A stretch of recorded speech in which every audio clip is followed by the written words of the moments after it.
A well-regulated militia, being necessary to the security of a free state, the right of the people to keep and bear arms shall not be infringed. Quote, Second Amendment of the American Constitution, 1787. It's safe to assume by now that most citizens of the U.S. know those words. In simpler terms, it means that citizens of the U.S. have the right to own and bear firearms in order to defend themselves and rise up to a corrupt government if necessary. However, in recent years, with school shootings, suicides, and massacres becoming more and more prevalent, people began to question the security the Second Amendment claims to offer. Is it truly protecting us and making us more secure, or is it tearing our country apart? As of October 26, 2023, we've had more mass shootings than days in the year. We've suffered around 565 shootings as of the 26th, and technically, that statistic is outdated and has risen somewhere in the 600s to 700s. I want to show you a Gallup poll that was from last month. Here's the headline: Diminished majority supports stricter gun laws in U.S.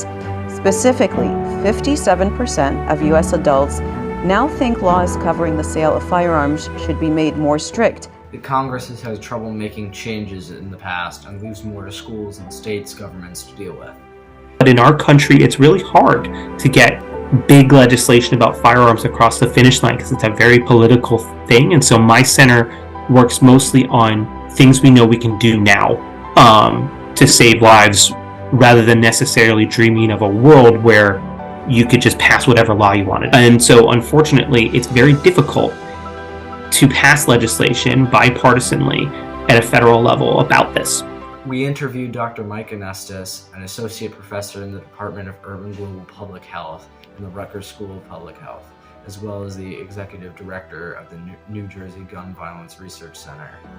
So I myself am a faculty member at Rutgers and conduct research, but I also run a center where I have faculty members and postdoctoral fellows and graduate students all doing research in this area. And so I help supervise the work that they do. And then my center also funds gun violence research by scientists all over the country.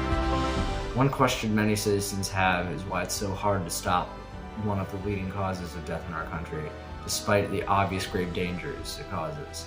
Typically, the Second Amendment and the concept of self-defense is used to justify owning firearms. Restricting American citizens from purchasing firearms has the same effect as the Black Codes of 1865. The end result is people, especially black folks, are unable to secure a gun, which leaves them vulnerable. To me, that is unacceptable and un-American.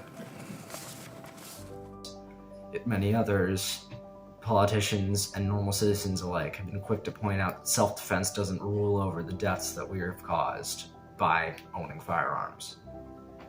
There's no doubt there have been scenarios where somebody has saved themselves or someone else because they had access to a firearm. There are exceptions to all sorts of rules, but defensive firearm ownership isn't as common as a lot of folks believe it is. And what people don't realize is that having ready access to a firearm in a home increases lots of risk. Gun violence causes deaths throughout the U.S., and the Second Amendment shouldn't dismiss this fact. That's why, in the next 20 years, we think that we should tighten gun ownership laws to prevent more deaths. However, this is hard when laws and foundations are so developed already, and it's hard to undo laws made already, especially from the Constitution of all things. But there are many ideas solving this problem, and many politicians have already communicated these ideas. One of the things we've worked on and passed was the SAFER Act. One of the things that we did was to pass and make straw purchasers illegal, which is people who are buying guns for people who cannot buy guns. But at the end of the day, what we need is sensible gun control legislation. We need to pass an assault weapons ban and a high-capacity magazine ban.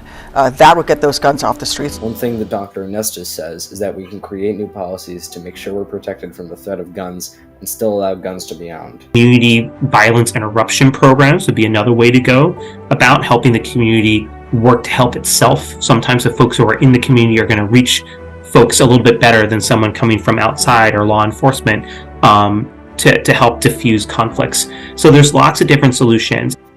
We think this approach is the next best step towards protecting our citizens.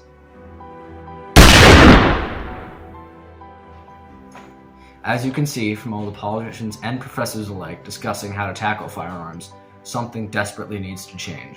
This is why the change we'd like to see in this country in the next 20 years is for higher restrictions on firearms. While they can certainly be used as self-defense, and there's no denying that, we still need to tighten ownership laws if we want to prevent deaths caused by gun violence. By doing this, we can protect our kids and innocent citizens from the horrors of school and public shootings, and eliminate the highest cause of suicidal deaths and accidental deaths in the US. If within this time frame changes are made to firearm laws and restrictions, then we will be living in a much safer US very soon.